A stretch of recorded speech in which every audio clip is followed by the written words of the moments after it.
Okay.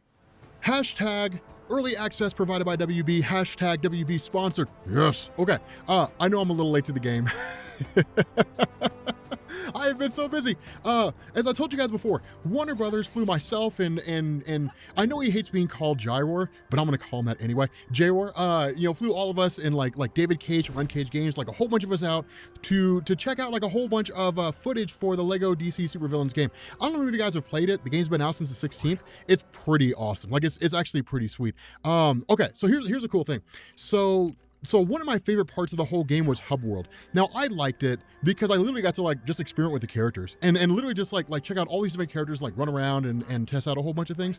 Hub World was pretty awesome. The campaign itself is pretty sweet. Like it's a really fun game. It's one of the reasons why I like it so much is because like, oh, okay, I don't know about you guys, but like for me, like running around as like Eobard Thawne is kind of cool. I kind of like being a villain. If I had superpowers, I'd be a terrible person. But anyway, I just want to tell you guys about that. Make sure you guys go check it out. And yeah, I feel like we should live stream the game at some point on my channel on Comics Explained. It's a comic channel. Why not live stream the game? Anyway, I'm going to bounce off here. Let's get into the video about the Flash, and I will catch you all later. Peace. So, for the character of Jay, things were interesting. To me, there's always been a big difference between being recognizable and being popular. In the sense that Jay Garrick never really, he sold a lot. I mean, relative to today, Jay Garrick sold a ton of comics. You're talking about 250,000 copies sold per month, most likely. I mean, back the numbers for exactly what was sold back then are a little murky. As best I can tell, all you can ever really do is find the total number of comics that were sold for the year, and then just divide by 12, get an average, or something along those lines. But for Jay Garrick's character, originally he was a crapshoot, right? Because like you sit down and you look at all American publications back in 1938, 1939, 1940, and you look at Max Gaines, and he was a guy who had gone out on a limb, who had gone to Harry Donenfeld, over at National Allied Publications, and said, I want a loan in order to launch All American Publications.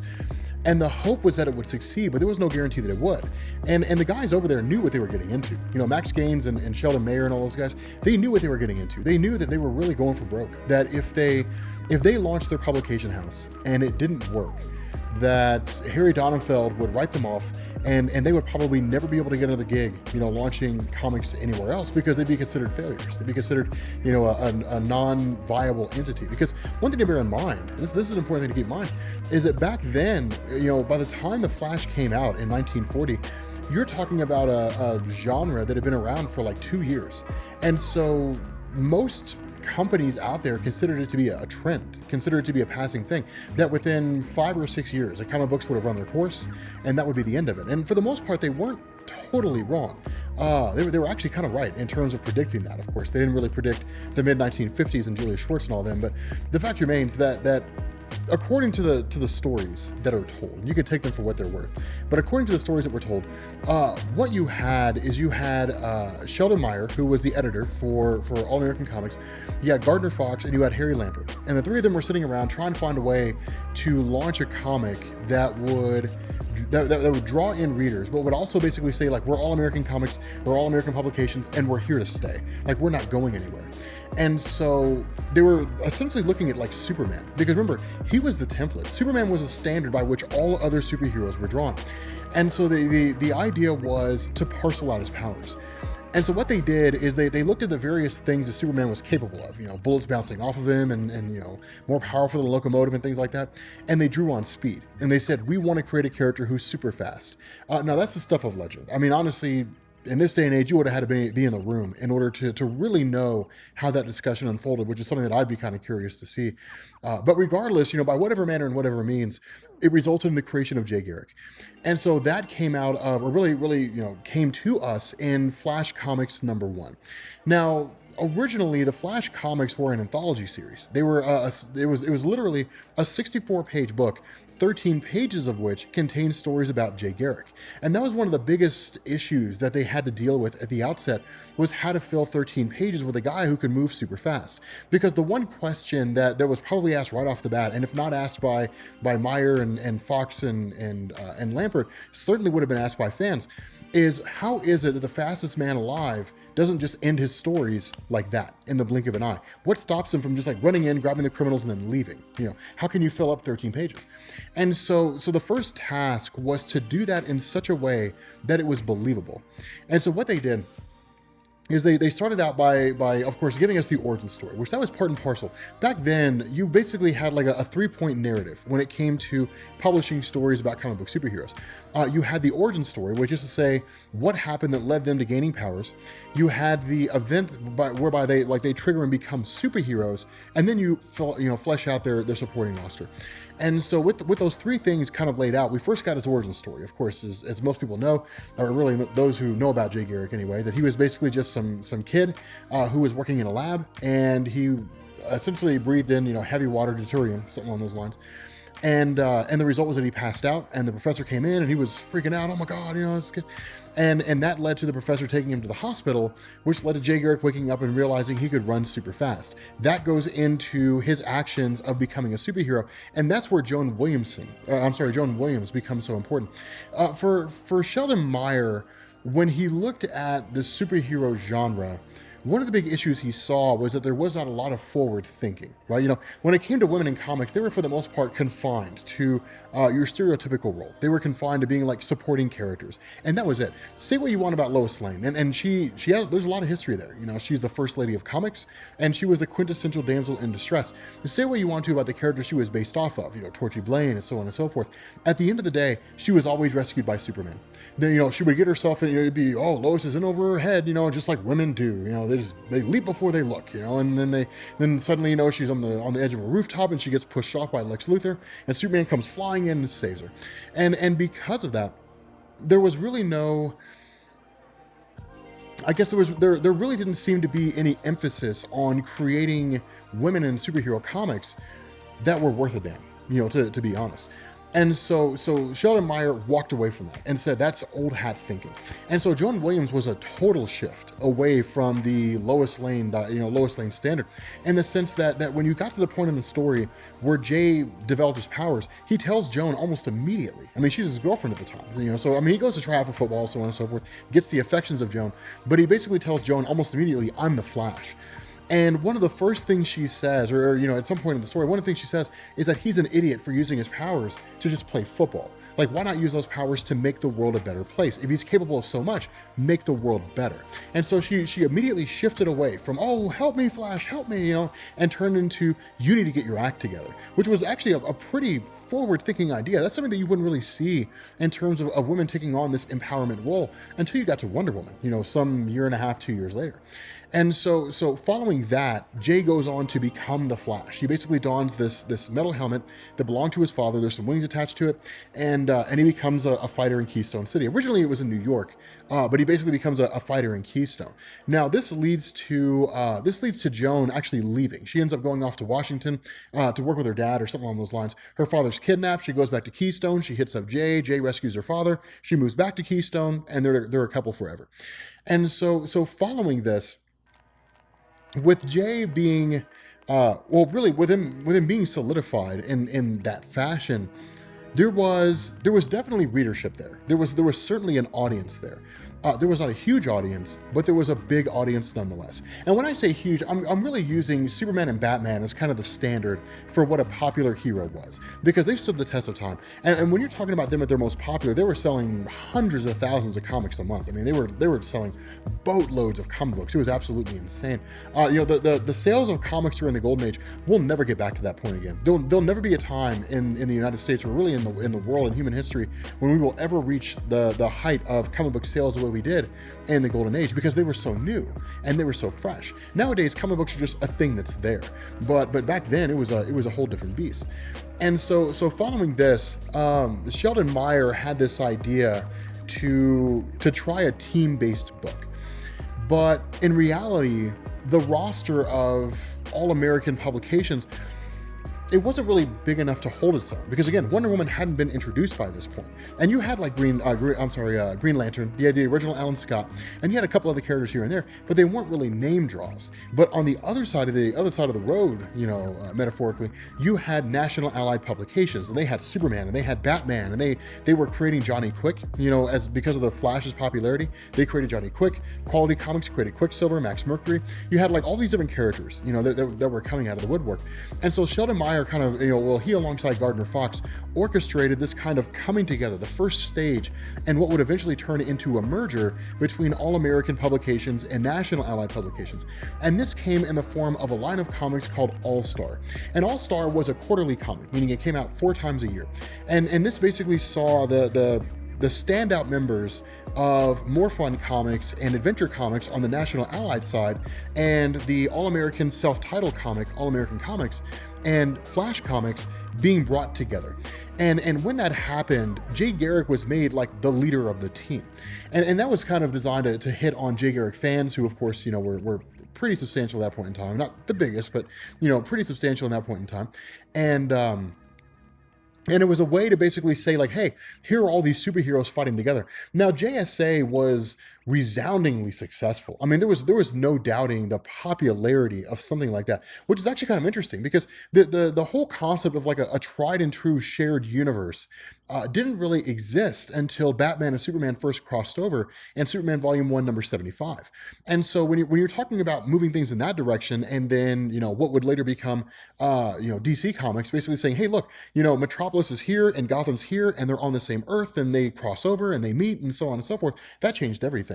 But at that point in time with JSA, that was a big step in and of itself, and it was a very big gamble, because nobody knew if it was going to work, if it was going to be believable, or any of those things. And it turned out to be a hugely successful move. But the biggest thing that both All-American and National had at the time is they had this editorial mandate. And the editorial mandate said to not overexpose characters. And so Batman and Superman were the huge stars, and Jay Garrick was rapidly rising in prominence. And so the question was, do we bring all of them onto the team? Batman and Superman were a definitive no. I mean, you had Action Comics and Detective Comics, which were monthly comics. You had Batman and Superman, which were quarterly. And then you had like Flash Comics with Jay Garrick. And so they threw Jay Garrick onto the team. They threw like Spectre, and they threw a handful of other characters onto the team. It was highly successful. And in response to that, the question was asked by Sheldon Meyer, can we launch a Flash solo series? And that was really when the test came in, because initially for the first couple issues, it was a bit rocky. Sheldon Meyer brought in Sheldon Moldoff to draw the first 2 issues, and it wasn't hugely successful. It wasn't anywhere near as big as you would have expected it to be. Instead, it was just kind of there just wasn't really any chemistry there. And so Sheldon Meyer gets rid of Sheldon Moldoff, and he brings in a guy by the name of Everett Hibbert. He brings him in and has him write the whole thing. And Everett Hibbert's time on the Flash was marked by some really definitive drawing for his character. If you Google search Jay Garrick, it'll be Everett Hibbert drawings that you essentially pick up. But because of the fact that having a character in 3 different publications was a huge no-no due to overexposure, what they did is they wrote Jay Garrick out of the JSA. And basically in the first issue of his solo series, the JSA comes along and they say, hey, congratulations on attaining honorary membership. Basically, congratulations on being retired from the team. And it's kind of an awkward situation. But Jay Garrick basically leaves the JSA. And honorary status essentially meant like, hey, you'll only ever really come and fight alongside the team when shit really pops off. And because it never really did, there was never really a reason for him to be part of it. And so he goes on to his own solo series, and that was very successful because it helped to branch out and to expand on the Jay Garrick mythos even more. And between the Flash Comics anthology series, his time on JSA, and his solo series, there were a lot of lingering questions that were answered. One of the big questions a lot of fans had, for example, is, how is it that Jay Garrick isn't known? How is his identity unknown? Because back then, identities were tried and true. They were a part of the superhero mythos. Batman took off the cloak and cowl, he was Bruce Wayne. Superman put on glasses, he became Clark Kent. With that kind of a situation, Jay Garrick didn't have a mask. There was no real way for him to hide his identity or his face. And so what DC did is they came back, or I guess All American, they came back and they said, well, actually, he vibrates his face super fast, and that's how nobody's able to see him. Between those 3 lines of publications that he spent his time in, they did things like flesh out his stories and say, well, we can make these last by having him vibrate super fast, where he looks invisible, and then in turn like knock things over to trick criminals into believing that like the place is haunted or something along those lines. And it was a very, very smart move, because where he was originally rooted in being a far more, not really a super serious character, but your traditional superhero, by the time he got a solo series, World War I was in full swing, and World War II rather was in full swing, and the country was pretty dark in terms of, or pretty bleak in terms of the whole war effort and everybody contributing to it and constant propaganda in the United States and so on and so forth. And so what Sheldon Meyer did is he actually ordered Gardner Fox, or not really ordered so much as I guess directed Gardner Fox to start shifting the tone of the comics to make them a little more comedic. And so you started getting the introduction of guys like, the three dimwits, which are basically like these three goofballs that would appear pretty consistently over the course of those stories. And they were based on, of course, the Three Stooges. But he started doing things like throwing pie in the faces of like criminals and so on and so forth. And it was just a way to kind of laugh, to get a good laugh out of people. And it was the right kind of humor at the right kind of time, which helped to push his comics even further. And so by this point, because of the fact that he proved to be so popular in his own solo series, eventually DC used him to launch a third publication. I'm sorry, not DC. All American used him to launch a third publication called Comic Cavalcade. And Comic Cavalcade largely involved himself, Wonder Woman by this point in time, and either Green Lantern or Aquaman. I can't remember off the top of my head. But it was used to launch, to kind of, boost popularity for those three characters. And then he was thrown back onto JSA again. And so it was one of those things where it was like, hey, look, like this guy is essentially everywhere. This version, this Flash guy, the fastest man alive, is all over the place. And for a time, it proved to be successful. Now, what remains to be debated, and this is really the discussion that a lot of people have in terms of why Jay Garrick went under, is whether or not it was because of the decision-making of Sheldon Meyer, or I guess, Sheldon Meyer, or whether or not it was because of the lack of popularity in comics. In reality, a lot of people point to the lack of popularity in comics, that by the time World War II ended, that comic book readership had basically dropped off. Superhero themes had essentially gone away because they were part and parcel to the war effort. And people didn't want to have anything to do with that. They didn't want to have anything to do with superheroes fighting the Axis powers and so on and so forth. Even though Jay Garrick's stories largely dealt with fighting criminals, nobody really wanted that. And so that was the real test of how popular Jay Garrick was. Because in 1948, Sheldon Meyer left. He took off, went to go focus on his own personal projects, which meant that from that point going forward, it was anybody's guess what was going to happen to Jay. The following year, he started getting all his comics canceled. And by that point, All American and National had merged into Detective Comics Incorporated into DC Comics. And so they went through, and it was across the board. It was just heads were rolling. People were just being put on the chopping block. And that was a crazy thing, because once the smoke cleared, over the span of about 3 years, between 1948 and 1951, once the smoke cleared and it was all said and done, then the question was Jay Garrick as popular as people thought he was? Absolutely not. Because when it was all said and done, Jay Garrick's head was laying in that basket of the guillotine, just like, alongside Captain America and Name of the Submariner and Hawkman and Green Lantern Alan Scott and a whole host of other characters who just didn't make the cut because they just weren't popular enough. And so that was the whole basis behind Jay. Ultimately he ended up just kind of going away. But again, it was one of those crapshoots, because no one really knew the direction things were going to go in. And Jay Garrick was expected to never be seen or heard from again. Nobody ever expected to hear from his character again, which we know that's not the case. Of course, he was eliminated in 1951. 10 years later, he showed up alongside Barry Allen, and all that was orchestrated by Julius Schwartz, the guy who started the second renaissance of comic books when he blended science fiction themes with superhero themes. And of course, gave us, really took off with that with, Barry Allen and DC Showcase #4. But Jay Garrick's one of those legacy characters. Old Man Flash. The guy's been around for a long, long time, and he's just one of those guys that that fans really seem to latch onto, if for no other reason than the fact that he's just been around for so long. He's the original speedster. He's the original Flash, and for that subsect of the comic book community, for those fans, he will always hold a special place.